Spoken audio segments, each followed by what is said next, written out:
மிகவும் அன்பான சகோதர சகோதரிகளே, அருமையான வேலையிலும் வேதத்தை வாசிக்கலாம் வாங்க என்ற செய்தி மூலமாக உங்களை சந்திப்பதிலே நான் பெருமகிழ்ச்சி அடைகிறேன். ஹalleluya, ஆமென். பிரியமானவர்களே, நாம் 2 ராஜாக்கள் புத்தகத்தை பார்த்து கொண்டு வருகிறோம். 2 ராஜாக்கள் புத்தகம் 25 அதிகாரங்கள் உடையதாக இருக்கிறது. பிரியமானவர்களே, இந்த இந்த புத்தகங்களை நாம் எலியா தீர்க்கதரிசியை பற்றி பார்த்தோம். இப்பொழுது எலிசா தீர்க்கதரிசியை பற்றி பார்த்து கொண்டு வருகிறோம். எலிசா தீர்க்கதரிசியினுடைய அற்புதங்களை நாம் பார்த்து கொண்டு வருகிறோம். பிரியமானவர்கள், இதுவரைக்கும் நாம் பார்த்தது எலியா தீர்க்கதரிசியினுடைய அற்புதங்களிலே முதலாவது அவர் யோர்தான் நதியை என்ன செய்தார், சால்வையினாலே அவர் அடித்து அது பிரித்து இக்கரைப்பட்டு வந்தார். இது முதல் அற்புதம். யோர்தான் நதி பிளந்தது. இரண்டாவது பார்த்தீர்கள் என்றால் பாலான ஒரு நீரூற்றை அவர் என்னவாக மாற்றினார், ஆரோக்கியமாக மாற்றினார். இது இரண்டாவது அற்புதம். மூன்றாவது அற்புதம் பிரியமானவர்களே, கர்த்தரின் நாமத்திலே அவர் 42 பிள்ளைகளையும் அவரை மொட்டைத்தலை எரிப்பு என்று நிந்தித்த பிள்ளைகளை அவர் சபித்தார்.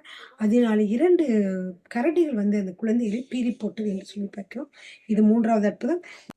நான்காவது அற்புதம் என்னவென்றால், உங்களுக்கு தெரியும், இஸ்ரவேல் அரசர், அப்புறம் யூதா அரசர், அப்புறம் ஏதோம் அரசர், அந்த 3 பேரும் போய் எங்கே போனாங்கன்னா மோவாபியரை எதிர்த்து அந்த மன்னரோட போரிட சென்றார்கள்.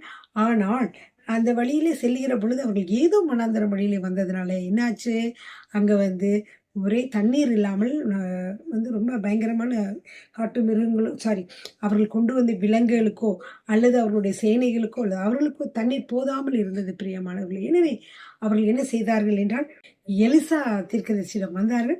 இந்த எலிசா தீர்க்கதரிசி என்ன செய்தார் என்றால் அவர்களிடம் கர்த்தரிடத்தில் கேட்டார். கர்த்தர் அப்பொழுது அவருக்கு ஒரு காரியத்தை, விசுவாச காரியத்தை உரைத்தார். அது என்னவென்றால், நீங்கள் காற்றையும் காண மாட்டீர்கள், மழையும் காண மாட்டீர்கள், ஆனாலும் நீங்களும் உங்கள் ஆடு மாடுகளும் உங்கள் மிருக ஜீவன்களும் குடிக்கும்படிக்கு இந்த பள்ளத்தாக்கு தண்ணீரால் நிரப்பப்படும் என்று சொல்லி மழை வராமல் ஏதோ வழியாக தண்ணீர் அதிகமாக வந்தது என்று சொல்லி பார்க்கிறோம். பிரியமான இது 4வது அற்புதம். அடுத்ததாக பாருங்க, அடுத்ததாக அந்த ஏதோம் மன்னர், இஸ்ரேல் மன்னர், யூதா மன்னர், 3 பேரும் சேர்ந்து என்ன செய்தார்கள் என்றால் அந்த மோவாபியருடைய ராஜாவை என்ன செய்தார்கள், அவர்கள் வெற்றி பெற்றார்கள் என்று சொல்லி பார்க்கிறோம். பிரியமானவர்களே, சரிங்க. அடுத்ததாக பார்த்தீர்கள் என்றால் 4வது அதிகாரத்திலே தீர்க்கதரிசிகளின் புத்திரரில் ஒருவனுக்கு மனைவியாக இருந்தவள் என்ன செய்கிறாள் என்றால், எலிசாவை பார்த்து, புருஷன் இறந்து போனான், ஆனால் எனக்கு கடன் அதிகமாக இருக்கிறது, அதனால் இந்த கடன்காரர்கள் என்னையும் என் பிள்ளைகளையும் ரொம்ப என்ன செய்கிறார்கள், அடிமையிலாக்கி கொண்டு போக வேண்டும் என்று பார்க்கிறார்கள். சரிங்க, அந்த வசனத்தை மட்டும் உங்களுக்கு நான் வாசிக்கிறேன். 2 ராஜாக்கள் 4ஆம் அதிகாரம் 1வது வசனம்.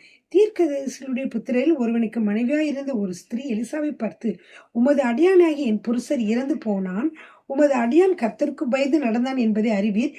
கடன் கொடுத்தவன் இப்பொழுது என் 2 குமாரரையும் தனக்கு அடிமைகளாக்கி கொள்ள வந்தான் அப்படின்னு சொல்லிட்டு என்ன செய்யறது என்று கேட்கிற பொழுது, அவர் உன்னிடத்தில் என்ன இருக்குன்னு சொல்லிட்டு அந்த எண்ணெய் குடத்தை பல பாத்திரங்களை வார்த்து அந்த கடன் பிரச்சனைலாம் அடையும்படியாக அவர் உதவி செய்தார். இது 5வது அவருடைய அற்புதமாக இருக்கிறது. 6வது அற்புதம் என்னவென்றால், அங்கே சுனேமியாள் என்கிற ஒரு சுனேமியாள் ஊராளான ஒரு பெண், கனம் பொருந்திய ஸ்திரீ இருக்கிறாள். அவள் எலிசாவை அடிக்கடி சாப்பிடுவதற்கு கூப்பிட்டு அவர் உபசரிப்பாள். அவள் என்ன சொன்னாள் என்றால் கணவரிடம், இந்த எலிசா என்பவர் மிகவும் ஒரு பரிசுத்தவானாக இருக்கிறார், எனவே இவருக்காக, தேவனுடைய மனுஷனுக்காக நம்ம என்ன செய்வோம், வீட்டில் மேலே ஒரு வீடை கட்டி அதில் கட்டில் மற்றதெல்லாம் வைப்போன்று சொன்னால் அதே போலே வைத்தார்கள். அப்படியாக அவர் கவனித்து கொண்டு வந்திருந்தால் அந்த ஸ்திரீ குழந்தை இல்லாதிருந்தார். கர்த்தருக்குள் மிகவும் பிரியமானவர்களே, நாம் இப்பொழுது எலிசாவுடைய அற்புதங்களை நாம் பார்த்து கொண்டிருக்கிறோம்.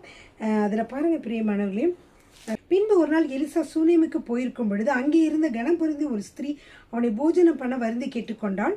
அப்படியே அவன் பிரயாணப்பட்டு வருகிற போதெல்லாம் போஜனம் பண்ணபடி அங்கே தங்குவான். அந்த சகோதரர் என்ன செய்தார்கள் என்றால், இவருக்காக ஒரு வீட்டிலே மேல் அறையிலே மெத்தைனா அங்கே மெத்தையின் மேல்னா ஒரு மேல் வீட்டில் ஒரு சிறு அறையை கட்டி அவருக்காக கொடுத்திருந்தால், அப்பொழுது அவர் அங்கே தங்குவார். அப்படி இருக்கிற பொழுது ஒரு நாள் கேட்டார், அந்த கேயாசி அவருடைய வேலைக்காரன்கிட்ட கேட்டார், அந்த சகோதரியை கூட்டி கொண்டு வான்ற. அதே மாதிரி சுனேமியாள் ஸ்திரியை கூட்டிகிட்டு வந்தோன்னே அவர்கிட்ட அவங்கக்கிட்ட கேட்பாங்க, உனக்கு என்ன வேணுமா, எனக்கு இவ்வளோ உதவி செஞ்சுருக்க, இந்த மாடியில் ஒரு அறையெல்லாம் எனக்காக தயார் பண்ணி நீ கொடுத்துருக்குற, கட்டில், அப்புறம் அந்த விளக்கு, இல்லை மேஜை, நாட்காலி எல்லாம் வச்சிருக்கிறேன், வச்சு என்னை நன்றாக நீ கவனிக்கிறாய், உனக்கு என்ன வேண்டும், என்று கேட்கிறார் பிரியமானவர்கள். அதற்கு அவள் சொல்லுகிறாள், எனக்கு ஒன்றும் வேண்டாம், நான் நல்லா சந்தோஷமாக இருக்கிறேன்னு. அப்புறம் கேஆசிட்ட கேட்குறார். கேஆசி அவளுக்கு என்ன நம்ம செய்யணும்? கேஸ் சொன்னார் அவளுக்கு குழந்தையே இல்லைன்னு சொல்லி. அப்போ உடனே அவர் சொல்லுகிறார், அந்த சகோதரி கூப்பிட்டு சொல்லுகிறார், இன்னும் ஒரு உட்பவ காலத்தில் நான் வருவேன். அப்பொழுது என்னவென்றால் அப்பொழுது உனக்கு ஒரு குமாரன் உண்டாயிருப்பான். அந்த வசனத்தை நான் வாசிக்கிறேன். அப்பொழுது அவன் ஒரு பிராண உற்பத்தி கால திட்டத்திலே ஒரு குமாரனை அணைத்து கொண்டிருப்பாய் என்றான். அதற்கு அவள், ஏது தேவனுடைய மனுஷனாக என் ஆண்டவனே, உமது அடியாளுக்கு அபத்தம் சொல்ல வேண்டாம் என்றான். அந்த ஸ்திரீ கர்ப்பம் தரித்து எலிசா தன்னோட சொன்னபடியே ஒரு உட்பவ கால திட்டத்தில் ஒரு குமாரனை பெற்றாள். சரிங்க பிரியமானவர்களே, அடுத்தது பாருங்க. அந்த பிள்ளை வளர்ந்தான். வளர்ந்த பிறகு என்ன நடக்கிறது? ஒரு நாள் அவன் அறுப்பறுக்கிறவர்களிடத்தில் இருந்த அப்படின்னா அது என்னன்னா ஒரு வயல்வெளி. அந்த வயல்வெளியில் அப்பா வேலை செஞ்சிட்ருக்காரு. அங்கே போய் அப்பாவை பார்க்க அவன் சென்றான். நான் அங்கே போன பொழுது தலை நோவுகிறதுன்னு சொன்னான். உடனே என்ன செய்தாங்க, அப்பா போங்க, வேலைக்காரர்களை விட்டு அம்மாட்ட கொண்டு போய் விடுங்க. அம்மா கிட்ட மடியில் படுத்திருக்கும் போது இறந்து விட்டான். அப்பொழுது உடனே அவள் என்ன செய்தாள், அந்த குழந்தையை கொண்டு போய் அந்த மாடியில் கொண்டு போய் அந்த அவர் இருக்கார்ல, அவர் போய் எலிசா தீர்க்கதரிசியுடைய அறையிலே அந்த கட்டிலின் மேலே போட்டு விட்டு இவள் என்ன செய்தால் வேகமாக போய் அவர்கள் எப்பொழுதும் எலிசா கர்மேல் மலையிலே இருப்பார். அங்கே சென்று தயவு செய்து என்னோட வீட்டிற்கு வாருங்கள், என் மகன் இறந்து விட்டான் என்று கூப்பிடுகிறார். அப்பொழுது அவர் என்ன செய்தார் என்றால் கேயாசியை அனுப்புகிறார். கேயாசி, இந்த தடியை கொண்டு போய் நீ யாரோடையும் பேச வேண்டாம், வருகிறவர்களோடும் பேச வேண்டாம், பேசுகிறவர்களுக்கு பதில் சொல்ல வேண்டாம், வேகமாக சென்று இந்த தடியை கொண்டு போய் அந்த மகன் மீது வை என்று சொன்னார். அவன் முன்னாடி சென்றான். அப்பொழுது அந்த சூனேமியால் என்ன செய்கிறார் என்றால், முடியாத தேவனுடைய மனுஷனை, தயவு செய்து நீங்கள் தான் என்னுடைய மகனை காப்பாற்ற வேண்டும், வாருங்கள் என்று சொல்கிறார். உடனே அவர் எலிசா வருகிறார். அங்கே போகிற பொழுது அங்கே பார்த்தீர்கள் என்றால் இவர் போய் அவருடைய வேலைக்காரன் கேயாசி அங்கே தடியை அந்த மகன் மீது வைப்பார். அப்படி எந்த உணர்ச்சியும் இல்லவே இல்லை. உடனே திரும்ப வருவார், எந்த உணர்ச்சியும் இல்லை, உயிர் வரவே இல்லை என்று சொல்லி. உடனே கொண்டிருந்த எலிசா வேகமாக என்ன செய்வார், கதவை பூட்டி என்ன செய்வார் என்றால் ஆண்டவரிடம் ப்ரேயர் பண்ணி கொண்டு அந்த குழந்தை மீது அவர் என்ன செய்வார், வாயோடு வாய் வைத்து பாருங்களேன். அந்த 34வது வசனம் வாசிக்கிறேன்.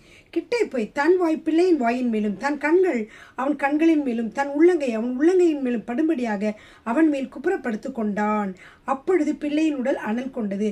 அவன் எழுந்து அறை வீட்டில் அங்குமெங்கும் உலாவி திரும்ப கிட்ட போய் அவன் மேல் குப்புறப்படுத்தான். அப்பொழுது அந்த பிள்ளை 7 தரம் தும்மி தன் கண்களை திறந்தான். இப்படியாக அந்த பையன் என்ன செய்தான், உயிரோடு வந்தான் என்று சொல்லி பார்க்கிறோம். இது அற்புதம், 7வது அற்புதம் பிரியமானவர்களே. அப்புறம் என்ன செய்கிறாங்கன்னா, சூனேமியால் கேயாசி வேலைக்காரன் இருக்கான்லே, அவன் போய் சூனேமியாலை கூட்டிகிட்டு இந்தாங்க உங்கள் குழந்தை எடுத்துக்கொண்டு செல்லுங்கள் என்று சொல்லுகிறான். சரிங்க, அடுத்ததாக நீங்கள் பார்த்தீர்கள் என்றால் எலிசா கில்காலுக்கு திரும்பி போய் இருக்கையில் அந்த தேசத்திலே பஞ்சம் உண்டாயிற்று. பஞ்சம் உண்டாயிருக்கிற பொழுது தீர்க்கதரிசியின் புத்திரர்கள் என்ன செய்கிறார்கள் என்றால் அவனுக்கு முன்பாக உட்கார்ந்திருந்தார்கள். அவன் தன் வேலைக்காரனை வாசிக்கிறேன். அவன் தன் வேலைக்காரனை நோக்கி, நீ பெரிய பானையை அடுப்பிலே வைத்து தீர்க்கதரிசிகளின் புத்திரருக்கு கூழ் காய்ச்சு என்றான். ஒருவன் கீரைகளை பறிக்க வெளியிலே போய் ஒரு பேய் கொம்மட்டி கொடியை கண்டு அதன் காய்களை மடி நிறைய அறுத்து அவைகளை அருந்து கூழ் பானையில் போட்டான். அது இன்னதென்று அவர்களுக்கு தெரியாதிருந்தது. அது பேய் கொம்மட்டி காய், அது விஷம் இருக்கிறது. ஆனால் அவனுக்கு தெரியவில்லை, நிறைய காய்கள் காய்த்து கொண்டு இருக்கிறது, இதை போய் நம்ம என்ன செய்யலாம், கூழில் காய்ச்சி சாப்பிடலான்னு கொண்டு போனான். சாப்பிட அதை ஜனங்களுக்கு வார்த்தார்கள். அவர்கள் அந்த கூழில் எடுத்து சாப்பிடுகிற பொழுது அது சாப்பிடக்கூடாமல் தேவனுடைய மனுஷனே பானையில் சாவி இருக்கிறதுன்னு எல்லாரும் சப்தமிட்டார்கள். அப்பொழுது அவன் மாவை கொண்டு வர சொல்லி அதை பானையிலே போட்டு ஜனங்கள் சாப்பிடும்படி அவர்களுக்கு வார் என்றான். அப்புறம் பானையிலே தோஷம் இல்லாமல் போயிற்று. இப்படியாக இது ஒரு 8வது அற்புதத்தை அவன் செய்கிறான் பிரியமானவர்கள். அடுத்ததாக ஒரு அற்புதம் 42வது வசனத்திலே, பின்பு பாகால் சலிசாவிலிருந்து ஒரு மனுஷன் தேவனுடைய மனுஷனுக்கு முதற் பலனான வாட்கோதுமையின் 20 அப்பங்களையும் தாழ் கதிர்களையும் கொண்டு வந்தான். தெரியுமில்ல உங்களுக்கு, இந்த முதற் பலனாக இருந்துச்சுன்னா அந்த கதிரிலிருந்து கொண்டு வந்த மாவை கொண்டு அவர் என்ன செய்வார்கள், அப்பங்களாக சுட்டு கொடுப்பார்கள். இந்த தாழ் கதிர்களையும் கொண்டு கொடுப்பார்கள். அப்படியே கொண்டு வந்தான். அப்பொழுது அவன் ஜனங்களுக்கு சாப்பிடக்கூடு என்றான். அதற்கு அவனுடைய பணிவிடைக்காரன், இதை நான் 100 பேருக்கு முன்பு வைப்பது எப்படி என்றான். அதற்கு அவன், அதை ஜனங்களுக்கு சாப்பிடக்கூடு, சாப்பிட்ட பிற்பாடு இன்னும் மீதி உண்டாயிருக்கும் என்று கர்த்தர் சொல்லுகிறார் என்றான். அப்பொழுது அவர்களுக்கு முன்பாக அதை வைத்தான். கர்த்தருடைய வார்த்தையின்படியே அவர்கள் சாப்பிட்டதுமின்றி மீதியும் இருந்தது. ஹல்லேலூயா, ஆமென் பிரியமானவர்களே. அப்படியாக இங்கே ஒரு 9வதாக ஒரு அற்புதம் நடக்கிறது. சரிங்க, அடுத்து 5ஆம் அதிகாரத்தை பார்க்கலாம். சீரிய ராஜாவின் படைத்தலைவனாகிய நாகமான் என்பவன் தன் ஆண்டவனிடத்தில் பெரிய மனுஷனும் எண்ணிக்கை உள்ளவனுமாய் இருந்தான். அவனை கொண்டு கர்த்தர் சீரியாவுக்கு ரட்சிப்பை கட்டளையிட்டார். மகா மகா பராக்கிரமசாலியான அவனோ குஷ்டரோகியாய் இருந்தான் சொல்லி பார்க்கிறோம். சீரியாவிலிருந்து தண்டுகள் புறப்பட்டு இஸ்ரவேல் தேசத்திலிருந்து ஒரு சிறு பெண்ணை சிறைப்பிடித்து கொண்டு வந்திருந்தார்கள். அவள் நாகமானின் மனைவிக்கு பணிவிடை செய்து கொண்டிருந்தாள். இந்த நாகமான் யாரு? சீரிய ராஜாவின் படை தலைவன் தான் இந்த நாகமான். அவனுடைய வீட்டில் ஒரு சிறு பெண் வேலைக்காரியாக இருந்தால். அவள் இஸ்ரவேலிலிருந்து பிடித்து கொண்டு வரப்பட்ட கைதி. ஆனால் அவள் என்ன சொன்னாள் என்றால், இந்த தன் நாச்சியாரை பார்த்து, நாச்சியார்னா அந்த எஜமானியம்மாவை பார்த்து, என் ஆண்டவன் சமாரியாவில் இருக்கிற தீர்க்கதரிசியின் இடத்தில் போவாரானால் நலமாயிருக்கும், அவர் இவருடைய குஷ்டரோகத்தை நீக்கி விடுவார் என்றாள். அப்பொழுது அவன் போய் இஸ்ரவேல் தேசத்து பெண் இன்ன பிரகாரமாய் சொல்கிறாள் என்று தன் ஆண்டவனிடத்தில் அறிவித்தான். அப்பொழுது சீரியா ராஜா சொல்ற, நல்லது போகலாம், இஸ்ரவேல் ராஜாவுக்கு நான் ஒரு நிருபம் எழுதி தருகிறேன் அப்படின்னு சீரியா அரசரும் சொல்லுகிறார். அப்படி அவன் தன் கையிலே 10 தாலந்து வெள்ளியும் 6000 சேக்கல் நிறை பொன்னையும் 10 மாற்று வஸ்திரங்களையும் எடுத்துக்கொண்டு போய் இஸ்ரவேல் ராஜாவினிடத்தில் அந்த நிருபத்தை கொடுத்தான். அதில் இருந்து அந்த நிருபத்தை, உம்மிடத்தில் என் ஊழியக்காரனாகிய நாகமான் கொண்டு வருவான், நீர் அவன் குஷ்டரோகத்தை நீக்கிவிட அவனை உம்மிடத்தில் அனுப்பியிருக்கேன் என்று எழுதியிருந்தது. இதை என்ன செய்தார்? அவர் கொண்டு போய் இஸ்ரவேல் ராஜாட்ட கொடுத்தார். இஸ்ரவேல் ராஜா இதை படித்த பொழுது அந்த அவருடைய ஆடையெல்லாம் என்ன செய்து கொண்டார்? கிழித்து கொண்டு, ஒரு மனுஷனை அவன் குஷ்டரோகத்தின்று நீக்கிவிட வேண்டும் என்று அவன் என்னிடத்தில் நிருபம் அனுப்புகிறதற்கு கொல்லவும் உயிர்ப்பிக்கவும் நான் தேவனா? இவன் என்னை விரோதிக்க சமயம் தேடுகிறான் என்பதை சிந்தித்து பாருங்கள் அப்படின்னு சொல்லி என்ன சொல்லுகிறான். அப்படியே அவன் பயப்படுகிறான். பிரியமானவர்களே, அப்பொழுது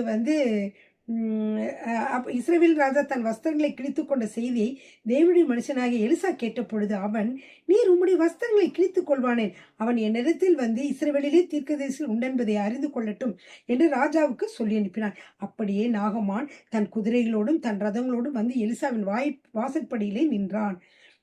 அப்பொழுது எலியா அவனிடத்தில் ஆள் அனுப்பி, நீ போய் யோர்தானில் 7 தரம் ஸ்நானம் பண்ணு, அப்பொழுது உன் மாமிசம் மாறி சுத்தமாவா என்று சொன்னான்.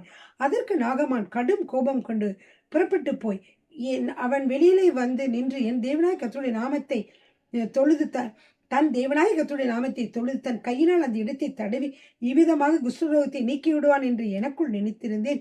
நான் ஸ்நானம் பண்ணி சுத்தமாகிறதற்கு இஸ்ரவேலின் தண்ணீர்கள் எல்லாவற்றை பார்க்கலும் தமஸ்குவின் நதியாகிய ஆப்னாவும் பர்பாரும் நல்லதல்லவோ என்று சொல்லி உக்கிரத்தோடு திரும்பி போனான். அவன் ஊழியக்காரன் சமீபத்தில் அவனை நோக்கி, தகப்பனே, அந்த தீர்க்கதரிசி ஒரு பெரிய காரியத்தை செய்ய உமக்கு சொல்லி இருந்தால் நீ அதை செய்வீர் அல்லவா? ஸ்நானம் பண்ணும், அப்படி சுத்தமாவீர் என்று அவர் உம்மோடு சொல்லும் போது அதை செய்ய வேண்டியது எத்தனை அதிகம் என்று சொன்னாங்க. ரொம்ப சிம்பிளானது. போய் அதை 7 தரம் மூழ்கி ஸ்நானம் பண்ணுன்னு சொன்னாங்க.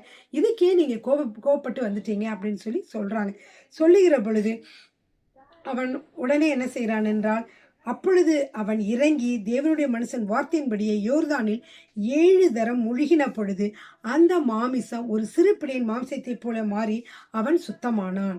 பிரியமானவர்கள், இப்படியாகவே என்ன செய்தார்? நாகமானுக்கு சுத்தமானான் என்று சொல்லி பார்க்கிறோம். அப்பொழுது அவன் தன் கூட்டத்தோடெல்லாம் தேவனுடைய மனுஷனுக்கு திரும்பி அவனுக்கு முன்பாக நின்று, இதோ இஸ்ரவேலிலே இருக்கிற தேவனை தவிர பூமி எங்கும் வேறு தேவன் இல்லை என்பதை அறிந்தேன். இப்பொழுதும் உமது அடியான் கையில் ஒரு காணிக்கை வாங்கி கொள்ள வேண்டும் சொல்றார். சொல்லும் பொழுது அவர் சொல்றார், இது மாதிரி பெஸ்டான இது மாதிரி ஒரு தேவனை நான் பூமி எங்கும் பார்க்கவே இல்லைன்னு சொல்லி அவரை சாட்சி சொல்கிறார் சீரியா படைத்தலைவன். அப்பொழுது இவர் என்ன சொல்கிறார்னா, நான் உனக்காக அதாவது யாரு? நாகமான் சொல்ற, உனக்கு ஒரு காணிக்கை நான் கொடுக்க விரும்புகிறேன் என்று சொல்லி, அதற்கு அவன், நான் வாங்குகிறதில்லை, கர்த்தருக்கு முன்பாக அவனுடைய ஜீவனை கொண்டு சொல்லுகிறேன் என்றான். வாங்க வேண்டும் என்று அவனை வருந்தினாலும் தட்டுதல் பண்ணிவிட்டான். அப்பொழுது நாகமான், ஆனாலும் 2 கோவேறு கழுதிகள் சுமக்கத்தக்க 2 பொதி மண் உமது அடியனுக்கு கட்டளையிட வேண்டும். உமது அடியன் இனி கர்த்தருக்கே அல்லாமல் அந்நிய தேவர்களுக்கு சர்வாங்க தகனத்தையும் பலியும் செலுத்துவதில்லை அப்படின்னு நாகமான் சொல்றாரு. ஆனாலும் 2 கோவேறு கழுதிகள் சுமக்கத்தக்க 2 பொதி மண் உமது அடியனுக்கு கட்டளையிட வேண்டும். உமது அடியன் இனி கர்த்தருக்கு அல்லாமல் அந்நிய தேவர்களுக்கு சர்வாங்க தகனத்தையும் பலியும் செலுத்துவதில்லை. ஒரு காரியத்தை கர்த்தர் உமது அடியேனுக்கு மன்னிப்பாராக.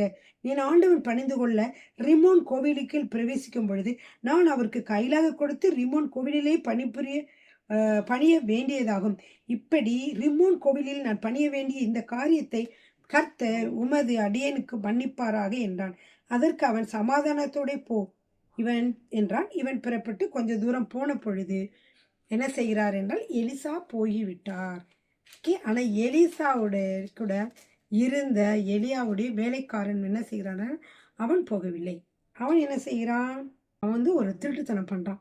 என்ன பண்றான், அவரு எஜமான் போனதுக்கு அப்புறம் திரும்பவும் அந்த பொருட்கள்லாம் இவர் கேட்கிறார் என்று சொல்லி, அதாவது எலிசா கேட்கிறார் என்று சொல்லி பொய்யாக சொல்லி கேட்ட பொழுது என்ன செய்கிறாங்க, இதெல்லாம் கொடுத்து அனுப்பிறான். அப்ப நாகமன் தயவு செய்து 2 தாளந்து வாங்கிக்கொள் என்று சொல்லி அவனை வருந்தி 2 தாளந்து வெள்ளி 2 பைகளில் 2 மாற்று வஸ்திரங்களோட கட்டி அவனுக்கு முன்பாக சுமந்து போக தன் வேலைக்காரன் 2 பேர் மேல் வைத்தான். அவன் மேட்டணியில் வந்தபோது அவன் அதை அவர்கள் கையில் இருந்து வாங்கி வீட்டிலே வைத்து அந்த மனுஷரை அனுப்பிவிட்டான். அவர்கள் போய்விட்டார்கள். இடையிலேயே அவன் என்ன செய்யறான், அவன் வீட்டில் கொண்டு போய் அந்த பொருட்களை வைத்துக் கொள்கிறான். வேலைக்காரங்களை அனுப்பிவிட்டான். பின்பு அவன் உள்ளே போய் தன் எஜமானுக்கு முன்பாக நின்றான். கேயாசியே, எங்கிருந்து வந்தாய் என்று எலிசா அவனை கேட்டதற்கு அவன் உமது அடியான் எங்கு போகவில்லை என்றான். அப்பொழுது ஒரு அற்புதம் நடக்கிறது பாருங்க பிரியமானவர்களே. அப்பொழுது அவன் இவனை பார்த்து, இந்த மனுஷன் உனக்கு எதிர்கொண்டு வர தன் ரதத்திலிருந்து இறங்கி திரும்புகிற போது என் மனம் உன்னுடனே கூட செல்லவில்லையா? பணத்தை வாங்குகிறதற்கும் வஸ்திரங்களையும் ஒழிவு தூப்புகளையும் திராட்சை தோட்டங்களையும் ஆடு மாடுகளையும் வேலைக்காரர்களையும் வாங்குகிறதற்கும் இது காலமா? ஆகையால் நாகமானின் குஷ்டரோகம் உன்னையும் உன் சந்ததியாரையும் என்றைக்கும் பிடித்திருக்கும் என்றான். உடனே அவன் உறைந்த மழை நிறமான குஷ்டரோகியாகி அவன் சமூகத்தை விட்டு புறப்பட்டு போனான். இது 11வது அற்புதம் பிரியமானவர்களே. தீர்க்கதரிசி புத்தருக்கு ஒவ்வொரு தடவையும் ஒரு அற்புதத்தை செய்து கொண்டே இருக்கார் பிரியமானவர்களே. 6ஆம் அதிகாரத்திலே அவர்களுக்காக ஒரு அற்புதம் செய்கிறார். என்ன செய்கிறார் என்றால், தீர்க்கதரிசி புத்தர்கள் என்ன சொல்றாங்கன்னா, எங்களுக்கு குடியிருக்கிறதுக்கு இந்த இடம் எங்களுக்கு நெருக்கமாக இருக்கிறது. ஆனால் நாங்கள் யோர்தான் மட்டும் போய் அவ்விடத்தில் ஒவ்வொரு உத்தரத்தை வெட்டி குடியிருக்க அங்கே எங்களுக்கு ஒரு இடத்தை உண்டாக்குவோம் வா என்றார்கள். அதற்கு அவன் போங்கள் போய் செய்யுங்கன்னு சொல்றாரு. அப்பொழுது அவர்கள் என்ன செய்யறாங்க, தயவு செய்து உம் அடியாரோடு நீர் வர வேண்டும் என்று கூப்பிட்டார்கள். அதற்கு வருகிறேன் என்று சொன்னான். அவர்களுடைய கூட போனான்.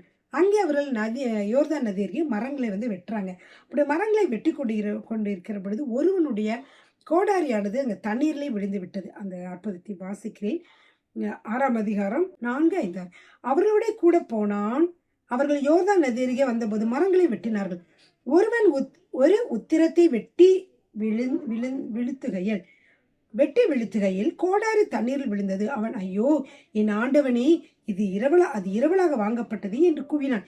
தேவனுடைய மனுஷன் அது எங்கே விழுந்தது என்று கேட்டான். அவன் அந்த இடத்தை காண்பித்த பொழுது அது ஒரு கொம்பை வெட்டி அதை அங்கே எரிந்து அந்த இரும்பை மிதக்க பண்ணி அதை எடுத்துக்கொள் என்றான். அப்படியே அவன் தன் கையை நீட்டி அதை எடுத்துக்கொண்டான். இது ஒரு இரும்பை தண்ணீரிலே மிதக்க வைக்க முடியுமா? அது அடியில் விழுந்து கிடக்குது. இவர் கொம்பை வெட்டி போட்ட உடனே அது என்ன செஞ்சுன்னா அந்த இரும்பானது மிதந்து வந்ததை பார்க்கிறோம். உடனே எடுத்து என்ன செய்தார், அந்த உரியவன் கிட்ட அவரை எலிசா கொடுக்கிறான். இது 12வது அற்புதமாக இருக்கிறது பிரியமானவர்களே. இப்படியாக இது ஒரு அற்புதம் நடக்கிறது. அந்த காலத்திலே சீரியாவின் ராஜா இஸ்ரேலுக்கு விரோதமாக யுத்தம் பண்ண இன்னென்ன ஸ்தலத்திலே பாளையம் இறங்குவேன் என்று தன் ஊழியக்காரோட ஆலோசனை பண்ணினான். இந்த சீரியா ராஜா என்ன செய்தார்னா, நம்ம என்ன இடத்துல பாளையம் இறங்கி எப்படியெல்லாம் போர் செய்யலாம்னு திட்டங்கள் போடுகிறார். அவர் அவங்க திட்டங்கள் போட்டுக்கொண்டு இருந்த பொழுது அப்பொழுது இஸ்ரவேல் ராஜா தேவனுடைய மனுஷன் தன்னை எச்சரித்து தனக்கு குறித்து சொன்ன ஸ்தலத்திற்கு மனுஷரை அனுப்பி பார்த்து எச்சரிக்கையா இருந்து இப்படி அநேகம் தரம் என்ன செய்தான், தன்னை காத்து கொண்டான் இந்த இஸ்ரவேல் ராஜா. யாருனால? எலிசாவினால.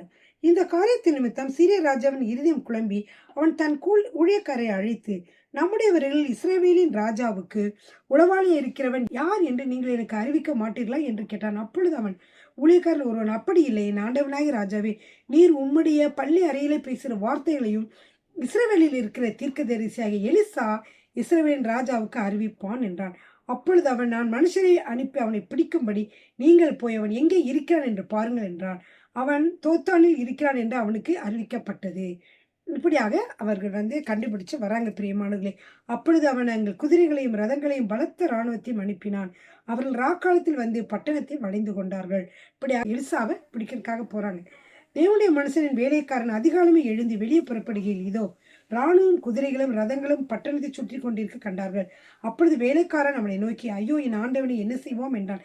அதற்கு அவன், பயப்படாதே, அவர்களோடு இருக்கிறவர்களை பார்க்கிறோம், நம்மோடு இருக்கிறவர்கள் அதிகம் என்றான். அப்பொழுது எலிசா விண்ணப்பம் பண்ணி, கர்த்தாவே, இவன் பார்க்கும்படிக்கு இவன் கண்களை திறந்தருளும் என்றான். உடனே கர்த்தர் அந்த வேலைக்காரன் கண்களை திறந்தார். இதோ எலிசாவை சுற்றிலும் அக்கினிமயமான குதிரைகளாலும் ரதங்களாலும் அந்த மலை நிறைந்திருக்கிறதை அவன் கண்டான். மழை முழுவதும் நிறைந்திருக்கிறது, எலிசாவை சுற்றிலும் இருக்கிறது என்று சொல்லி பார்க்கிறான். பிரியமானவர்கள், இப்படிப்பட்ட ஒரு அற்புதத்தை எலிசா செய்கிறார். அதாவது இந்த கண்கள் அவருக்கு தெரியல, ஆனால் எலிசாவுக்கு தெரியுது. எலிசா வேலைக்காரன் பார்க்கும்படியாக கண்களை திறக்கிறார். அவர்கள் அவனிடத்தில் வருகையில் எலிசா கர்த்தரை நோக்கி விண்ணப்பம் பண்ணி, இந்த ஜனங்களுக்கு கண் மயக்கம் உண்டாக்கும்படி செய்யும் என்றான். எலிசாவுடைய வார்த்தையின்படியே அவர்களுக்கு கண் மயக்கம் உண்டாக்கும்படி செய்தார். இது 13வது அற்புதம். அப்பொழுது எலிசா அவர்களை நோக்கி, இது வழி அல்ல, இது பட்டணமும் அல்ல, என் பிறகே வாருங்கள், நீங்கள் தேடுகிற மனுஷனிடத்தில் நான் உங்களை வழிநடத்தும் என்று சொல்லி அவர்களை சமாரியாவுக்கு அழைத்து கொண்டு போனான். அவள் கண்ணு தெரியல, ஒன்றும் தெரியல, மயக்கத்தோடு இருக்கிறார்கள். அப்படிப்பட்டவர்கள், வாங்க நான் உங்களை கூட்டிட்டு போறேன்னு சொல்லி எங்கே கூட்டிட்டு போறேன், சமாரியாவுக்கே கூட்டிட்டு போனான். அவர்கள் சமாரியாவில் வந்த பொழுது எலிசா, கர்த்தாவே, இவர்கள் பார்க்கும்படி இவர்கள் கண்களை திறந்தரணும் என்றான். பார்க்கும்படிக்கு கர்த்தர் அவர்கள் கண்களை திறக்கும் பொழுது இதோ அவர்கள் சமாரியாவின் நடுவிலே இருந்தார்கள். இவ்வளவு நேரம் குருட்டாட்டம் முடிச்ச மாதிரி கண் மயக்கத்தோடு இருந்தார்கள். இப்பொழுது அவர்கள் பார்த்தார்கள். இஸ்ரவேலின் ராஜா அவர்களை கண்டபோது எலிசாவை பார்த்து, என் தகப்பனே, நான் அவர்களை வெட்டி போடலாமா என்று கேட்டான். அதற்கு அவன், நீர் வெட்ட வேண்டாம், நீர் உம்முடைய பட்டயத்தினாலும் உம்முடைய வில்லினாலும் சரியாக்கி கொண்டவர்களை வெட்டுகிறீரோ? இவர்கள் புசித்து கொடுத்து தங்கள் ஆண்டவனிடத்திற்கு போகும்படிக்கு அப்பமும் தண்ணீரும் அவர்களுக்கு எதிரில் வையும் என்றான். அப்பொழுது அவர்கள் பெரிய விருந்து பண்ணி அவர்களுக்கு புசித்து கொடுத்த பின்பு அவர்களை அனுப்பிவிட்டான். அவர்கள் தங்கள் ஆண்டவனிடத்தில் போய்விட்டார்கள். சீரியரின் தண்டுகள் இஸ்ரவேல் தேசத்தில் அப்புறம் என்ன செய்யவில்லை, வரவே இல்லை. இப்படியாக ஒரு அற்புதம் அங்கு செய்தார். இதற்கு பின்பு சீரியாவின் ராஜாவாகிய பெனாதத் தன் இராணுவத்தை எல்லாம் கூட்டிக் கொண்டு சமாரியாவை முற்றுகை போட்டான். அதனால் சமாரியாவிலே கொடிய பஞ்சம் உண்டாயிற்று. பிரியமானவர்களே, இன்னும் அநேக விதமான அற்புதங்கள் இருக்கிறது. அந்த அற்புதங்கள் எல்லாம் நம்ம அடுத்த வீடியோவிலேயே நான் பார்க்கலாம். பிரியமானவர்களே, இந்த அற்புதங்கள் எல்லாம் தியானியங்கள். கர்த்தர் எப்படியாக இந்த எலிசா என்ற தீர்க்கதரிசிக்கு செய்தார், அதே போலவே நாமும் ஒவ்வொரு நாளும் நாமும் கர்த்தரிடத்திலே வாஞ்சியோடு கூட கேட்க வேண்டும். கர்த்தாவை, எங்களையும் ஆண்டவரை அபிஷேகங்க, உங்களுடைய அபிஷேகத்தினால் நிரப்புங்க. அது மட்டும் இல்லை, எங்களுக்கும் ஆண்டவரே இந்த அற்புதங்களை செய்யக்கூடிய அந்த தாளந்தை கொடுங்க, அல்லது அற்புதங்களை செய்யக்கூடிய வரங்களை கொடுங்க என்று சொல்லுங்க. ஏன்னா 9 வரங்களில் அற்புதங்களை செய்யக்கூடிய வரமும் இருக்கிறது. பிரியமானவர்கள், ஹல்லேலூயா. இன்றும் அநேகர் அந்த வரத்தை செய்து கொண்டிருக்கிறார்கள். ஹல்லேலூயா, ஆமென். கர்த்தர் உங்களை ஆசீர்வதிப்பாராக. ஹல்லேலூயா, ஆமென்.